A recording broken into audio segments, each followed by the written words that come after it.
73 shot 4 take 1 action. ফুলে যদি এতই কাঁটা গোলাপটা তুই তুললি কেন? প্রেমে যদি এতই ব্যথা সেই প্রেমে তুই ভুললি কেন?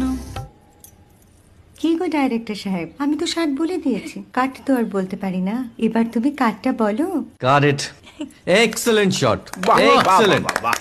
ম্যাডাম আপনার সাথে একজন দেখা করতে এসেছে। নমস্কার। নমস্কার। বসুন। আপনার জন্য আমি চেক বইটা নিয়ে এসেছি ম্যাডাম। কি যেন নাম আপনার ডিরেক্টর সাহেব? পিনাকি মুখোটি। মুখুটি বাবু, আমি ভুতুরিয়া বাবুর কাছ থেকে পরে চেক নিয়ে নেব। আচ্ছা। আগে আপনার বাঁধানো বইটা দিন, দেখি, পড়ি, ভাবি। হ্যাঁ, না মানে সেটা এখনো ঠিক তৈরি হয়নি। ও, তাহলে সেটা আগে ঠিক করুন ভাই, তারপর চেক টেক হবে। কিছু যদি মনে না করেন ম্যাডাম, আপনার হাতে, আরে এটা তো কুমারীর চরিত্র, ওই আংটিটা। ওই যে বললাম ভাইটি, আগে আপনার বইটি রেডি করে আনুন। ও হ্যাঁ, আপনি বোধহয় জানেন না যে মায়া কুমারী তার আংটি কখনোই খোলে না। সে কুমারীর পাটেও খোলে না, বেধবার পাটেও খোলে না।